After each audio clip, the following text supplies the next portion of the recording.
Hello students, आज हम समाज शास्त्र में चैप्टर 2 सांस्कृतिक परिवर्तन के अंतर्गत संस्कृतिकरण पढ़ेंगे कि संस्कृतिकरण किसे कहते हैं। तो संस्कृतिकरण शब्द की उत्पत्ति M.N. श्रीनिवास ने की है। इन्होंने 1952 में संस्कृतिकरण की अवधारणा का सर्वप्रथम प्रयोग किया है। संस्कृतिकरण का अभिप्राय उस प्रक्रिया से है जिसमें निम्न जाति या जनजाति या अन्य समूह उच्च जातियों विशेषकर ब्राह्मण जाति की जीवन पद्धति, अनुष्ठान, मूल्य, आदर्श, विचारधाराओं का अनुकरण करते हैं। अगर हम डॉक्टर श्रीनिवास के अनुसार संस्कृतिकरण की बात करें तो एक ऐसी प्रक्रिया जिसमें निम्न जातियां उच्च जातियों विशेषकर ब्राह्मणों के रीति रिवाजों, संस्कारों, विश्वासों, जीवन निधि एवं अन्य सांस्कृतिक लक्षणों एवं प्रणालियों को ग्रहण करती हैं।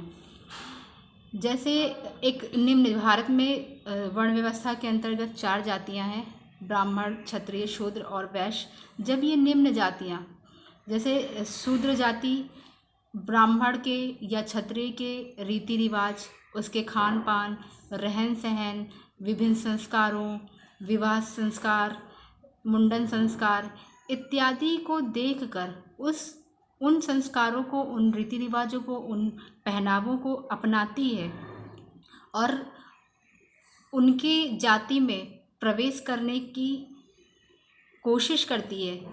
इसी को हम क्या करते हैं? इसी को हम संस्कृतिकरण कहते हैं। डॉक्टर श्रीनिवास ने यह परिभाषा अपनी प्रसिद्ध पुस्तक social change in modern India में दी है। इनका मानना था कि संस्कृतिकरण की प्रक्रिया अपनाने वाली जाति 1-2 पीढ़ी बाद ही उच्च जाति में प्रवेश के लिए दावा करने में समर्थ हो जाती है।